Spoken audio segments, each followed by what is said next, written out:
வணக்கம் நேர்களை. தஞ்சாவூர் சமையல் சந்தோஷினி. வாங்க, ஹெல்த்தியான ஒரு உருண்டை செய்யலாம். எல்லாம் இதுவும் போட்டு எல்லா பொருளையும் போட்டு நல்லா ஹெல்த்தியான உருண்டை செய்யலாம். வாங்க.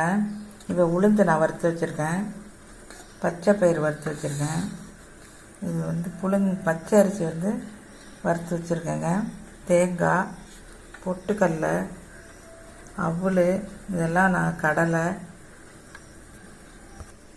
லேடிஸும் சரி குழந்தைங்களும் சரி கருப்பு உளுந்து சேர்த்துக்கிட்டா இடுப்பு வலி கை கால் வலியெல்லாம் இருக்காதுங்க. அதனால் குழந்தைங்க சாப்பிடாது. அது மாதிரி இது மாதிரி நாங்கள் கடலை எண்ணெய் ஹெல்த்தியானது இருக்குது. பாதாம் போட்டிருக்கேன், 10 பாதாம். இதெல்லாம் போட்டு நம்ம அரைச்சி வெள்ளை பாகு காய்ச்சி உருண்டை பிடிச்சிடலாம். டெய்லி ஒரு உருண்டை சாப்பிட்டா கூட நல்லதுங்க. வாங்க, இதை இப்போ அரைச்சி இதெல்லாம் வறுத்து வச்சுருக்காங்க. இதெல்லாம் இப்போ நம்ம இதை அரைச்சிக்கிட்டு வந்தாச்சுங்க. இருங்க, இப்படி கொஞ்சம் குறப்பாக தான் இருக்கும், அப்படி தான் இருக்கும். இப்போ நம்ம பாவு காய்ச்சி வச்சுங்க, அதை ஊற்றிக்கலாம்.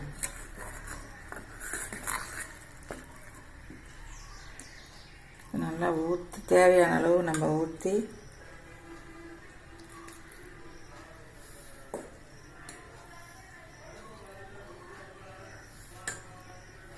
அப்படியே உருண்டை பிடிச்சிட வேண்டியதாங்க.